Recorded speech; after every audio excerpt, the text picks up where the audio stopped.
Burundais en exil et ceux restés au pays à travers des informations bien fouillées concernant tous les domaines de la vie du pays.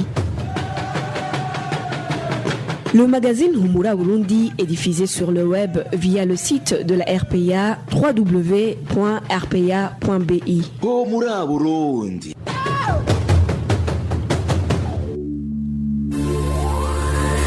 À la présentation, Inès Gakiza. Merci d'être au rendez-vous. Bonsoir et bienvenue au magazine Humura Burundi de ce vendredi 24 avril 2020, dont voici les principaux titres. Les cas de coronavirus continuent à augmenter au Burundi. Ce vendredi, le ministère de la Santé a déclaré un nouveau cas. Il s'agit d'un agent de santé. Des voix s'élèvent encore plaidant pour les victimes des inondations à Gatumba. Le département onusien Ocha fait savoir que les plus de 27 000 personnes ont besoin en toute urgence d'un abri et des nourritures. Dans ce magazine, vous suivrez aussi l'appel d'un des leaders islamiques en ce jour du début du Ramadan. Et Steve Nyungeko est de l'autre côté de la cabine technique. À vous tous, nous vous disons bonsoir et bienvenue.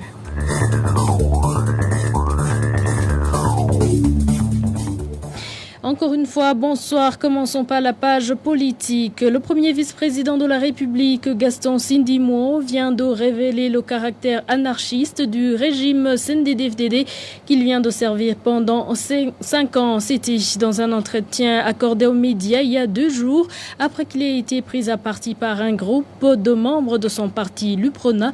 Le pensée avec Bob Rugurika.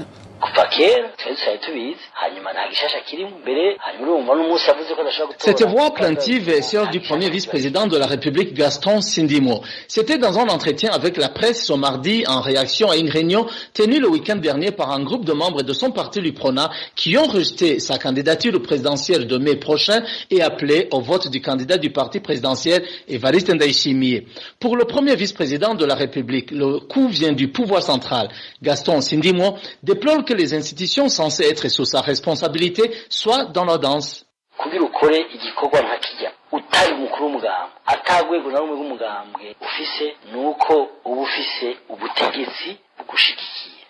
Pour organiser un tel événement, sans pour autant être un président du parti ou d'un organe quelconque du parti, c'est que tu es soutenu par le pouvoir. Même si nous avons des responsabilités en tant que premier vice-président de la République ou encore au sein d'un parti agréé, il y a des fois qu'on nous refuse une activité et on s'y conforme.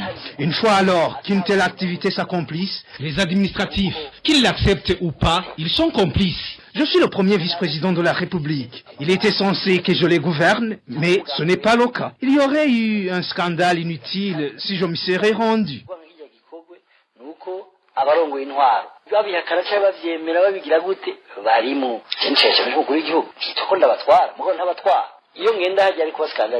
Cinq ans au sommet de la direction du pays, Gaston Sindimo reconnaît son statut de figurant en disant que s'il était véritablement détenteur du pouvoir, cela n'allait pas avoir lieu.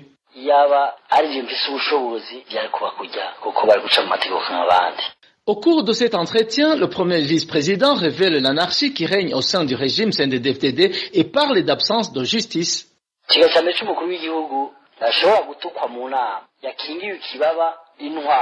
Le premier vice-président de la République ne peut pas être injurié dans une réunion organisée sous couvert de l'administration. Une administration qui tient à assurer la protection du premier vice-président de la République. Un directeur général qui s'arroge le droit d'humilier comme il veut le premier vice-président de la République. Et moi, je ne suis pas Gaston en personne. Je suis le premier vice-président de la République. Il y a des institutions chargées de protéger le premier vice-président de la République. Alors, une personne qui s'attaque au premier vice-président de la République en fonction, comme quoi il est un voleur, et que ces institutions chargées de sa protection n'arrêtent pas cette personne pour qu'elle justifie ses propos, il s'agit d'une infraction.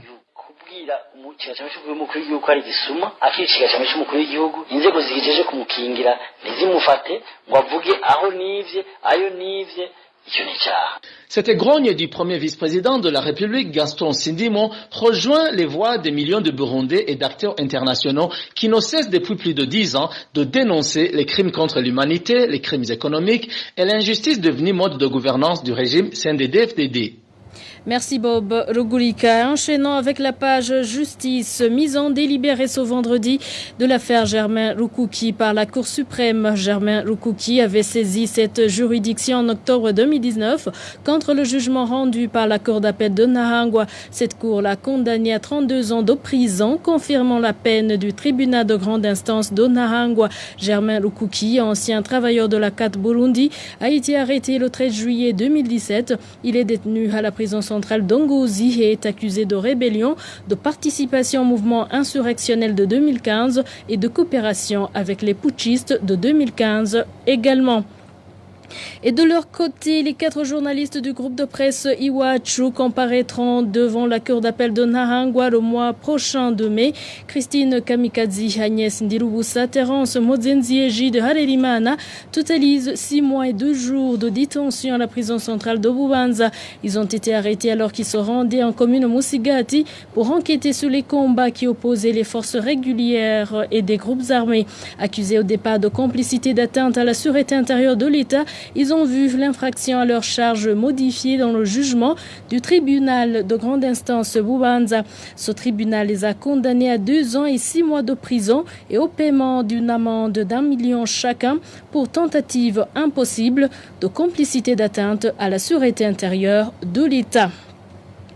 Et consortium de 6 organisations de la société civile pour informer sur les violations des droits de l'homme commises durant la période électorale, relevant déjà des cas de violation grave des droits de l'homme à caractère politique. Ces organisations appellent les différents acteurs, des organisateurs aux participants à ces élections à permettre un scrutin apaisé. Justine Nkurunziza est la porte-parole de ce consortium. L'un des principes de la démocratie, ce sont des élections paisibles, donc des élections libres, transparentes. Le consortium a été mis en place pour contribuer à la mise en place d'un mécanisme de monitoring et surtout d'information sur les violations des droits humains pendant ce processus électoral. C'est un travail que ces organisations faisaient même depuis longtemps, donc pour continuer à essayer de redresser le gouvernement, le parti au pouvoir, pour qu'il respecte les droits humains, pour que le Burundi, partout où il est, soit respecté, participe aux élections, mais tout en étant sécurisé. Donc ce que nous constatons déjà, c'est que ça fait longtemps que les membres des partis de l'opposition sont toujours malmenés. Pour dire que ça commence déjà à montrer que ça sera des élections entachées de violence, des élections où le parti qui devrait être responsable de l'organisation de ces élections, où même la CENI ne fait pas respecter les droits humains. Donc, tout ce qui est opposant, ce sont déjà en insécurité à cause de leurs convictions politiques. Donc, on voudrait faire un appel vibrant, surtout à la CENI qui est responsable de l'organisation de ces élections, d'être au-dessus des partis politiques et de faire respecter la liberté de tous ceux qui participent dans ces élections. Et surtout, un appel est lancé aux membres de ces partis politiques. Parce que là, il faudrait qu'ils fassent attention. Les responsables de leur parti ne se sont jamais rentrés dedans, mais voilà que eux sur terrain, ils se chicanent chaque jour. Donc, ils devraient prendre exemple sur les responsables de leur parti politique. Ces organisations de la société civile qui se sont regroupées sont COSOM, ACAT Burundi, Ligue Iteka, APRODH, SOS Torture et Force. Et de janvier 2019 à mars 2020, ces organisations ont documenté 63 assassinats, dont 14 exécutions extrajudiciaires, 14 enlèvements, 161 cas de torture ainsi que 521 détentions arbitraires, tous pour des mobiles politiques. Une courte pause avant de parler santé. Retrouvez les différentes productions de la RPA sur Facebook, YouTube, Twitter et sur www.rpa.bi. Je vous l'avais dit au début, le Burundi enregistre son 12e cas de Covid-19. Dans un communiqué sorti ce 24 avril, le ministère de la Santé publique et de lutte contre le sida fait savoir que le nouveau patient est une stagiaire à la clinique Prince Louis Rwagasore, centre de traitement des cas de coronavirus. Parmi les 12 cas, 5 ont déjà guéri du virus, 1 est décédé et 6 sont toujours sous suivi médical et dont l'état est déclaré bon par le ministère de la Santé. Et dans la communauté est-africaine, 18 personnes ont été testées positives à la Covid-19. Aujourd'hui, la maladie à coronavirus a jusqu'ici emporté plus de 1300 vies humaines en Afrique. Émile Nibasumba nous en dit plus.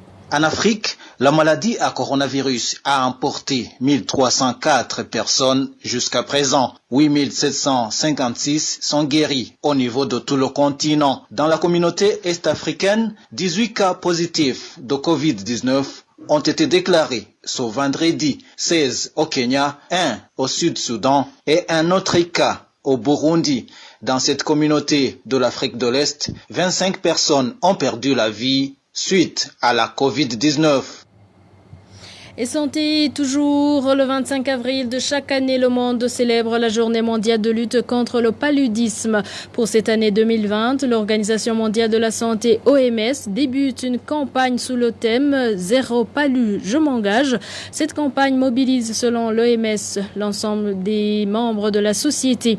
Il s'agit selon cette organisation onusienne des dirigeants qui prennent des décisions politiques et contrôlent les budgets publics, des entreprises du secteur privé qui pourront protéger leur main-d'œuvre contre le paludisme et des communautés souvent vulnérables. La conjugaison des efforts par tous les intervenants dans la lutte contre le paludisme est essentielle pour la réussite de ce projet, déclare l'OMS. Elle leur recommande enfin l'effort de tout un chacun pour éradiquer le paludisme. Et dans l'entretemps, le Burundi connaît une diminution progressive des cas de malaria ces premiers mois de l'année 2020. Comparativement à l'année 2019, le nombre de malades pour la période qui va du 1er janvier jusqu'au 22 mars 2020 a diminué de 500 000 cas. Le pensée avec Éloge Divin Remesha.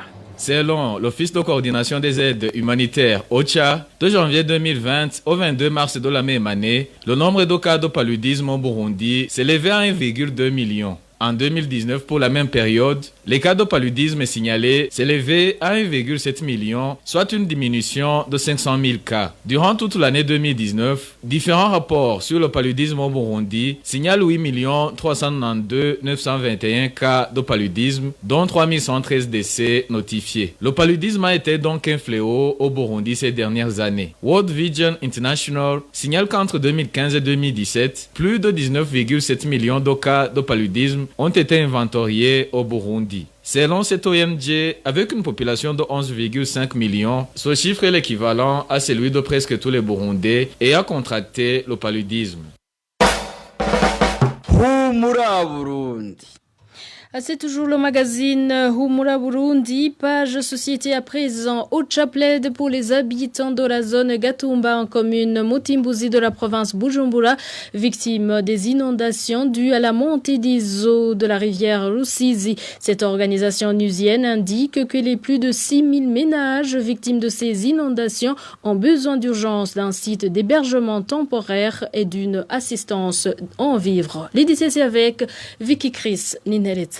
Le rapport d'OCHA, publié mercredi le 22 avril 2020, parle des milliers de maisons qui ont été inondées, détruites ou isolées à cause de vastes étendues d'eau. À l'heure actuelle, 6010 ménages ont un besoin urgent d'un abri. La plupart des objets ménagers ont été emportés ou détruits par les inondations. En conséquence, de nombreuses personnes n'ont plus de vêtements, de stocks de nourriture ou de produits de première nécessité tels que les couvertures, des ustensiles de cuisine ou du matériel de collecte et de stockage d'eau. Cette organisation onusienne indique qu'un site d'hébergement temporaire à Gatumba reste une priorité absolue pour un abri d'urgence, y compris les équipements eau, hygiène et assainissement. Cependant, les personnes sinistrées ont également besoin d'urgence d'être assistées en vivres en raison de la perte des stocks. Les latrines ont débordé, contaminant les zones inondées et les sources d'eau potable. Les enfants continuent à jouer dans ces eaux et les gens continuent à déféquer à l'air libre. Les acteurs de la santé craignent la propagation des maladies endémiques dans leur région, en particulier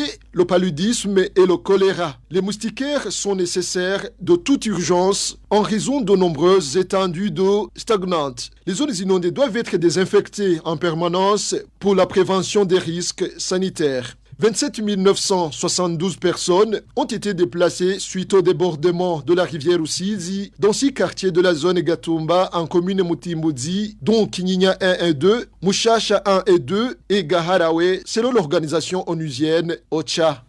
Merci à toi aussi, Vicky Chris Nineretse. En agriculture, la production de la culture du café a été satisfaisante pendant la première partie de la campagne 2020-2021.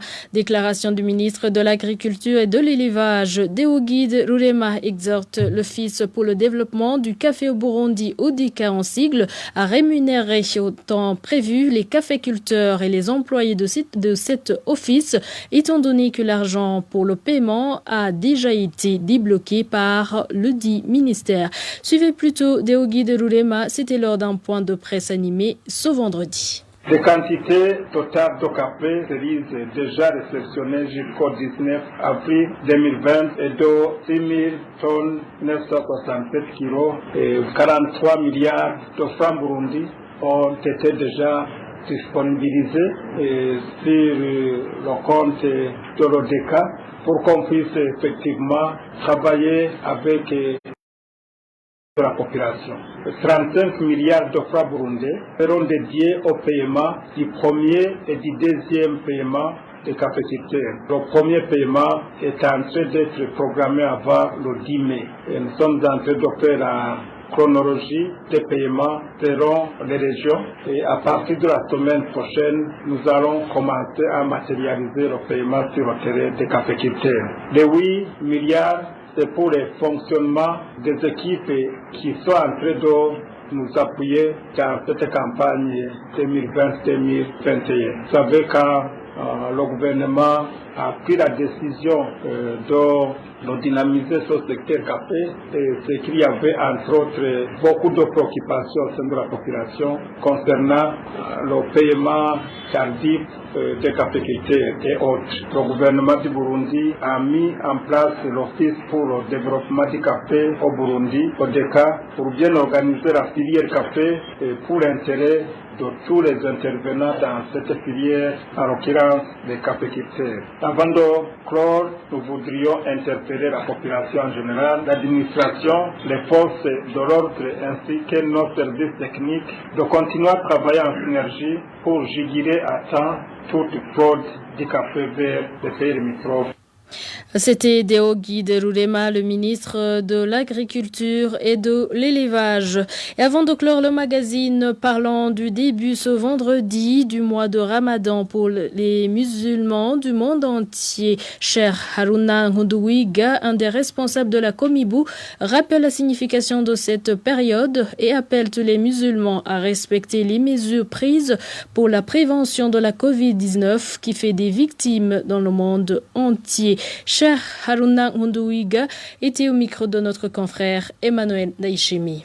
Le mois de Ramadan, c'est un des 5 piliers de l'islam, d'observer un jeûne du mois de Ramadan. Et le mois de Ramadan, c'est le 9e mois du calendrier islamique. C'est un ordre qui est venu du Créateur. Ça se trouve dans le livre saint, le Coran, où le Tout-Puissant dit, il vous est recommandé, vous êtes obligés de jeûner comme ont été recommandés ceux qui sont venus avant vous. C'est bien un chemin qui mène vers l'humilité recommandée aux croyants. Les musulmans passent 30 jours à s'approcher du Tout-Puissant, à se recueillir, à s'abstenir de tout ce quoi ils avaient droit, mais ils le font juste pour ce qu'ils ont fait pendant toute une année et pour voir justement l'année qui va suivre, qu'est-ce qu'il en sera. Et ils sont là, ils lisent beaucoup le Coran, ils invoquent le Tout-Puissant. Tous ceux qui sont en bonne santé sont recommandés d'observer ce jeûne du mois de Ramadan. Ils ne sont excusés que ceux qui auraient des maladies qui pourraient probablement s'aggraver en observant le jeûne du mois de Ramadan. Donc, quand c'est une maladie chronique qui risque de ne pas guérir, on est appelé à nourrir des gens démunis et surtout parmi ceux-là qui observent le mois de Ramadan. Et aussi, on est probablement excusé quand on est en long voyage, au-delà de 70 km. On observe ce jeûne, ça pourrait probablement affaiblir le voyageur, même ceux qui sont en prison, qui n'ont pas d'autres maladies, ils sont obligés d'observer ce jeûne du mois de Ramadan. Ce mois de Ramadan 2020 commence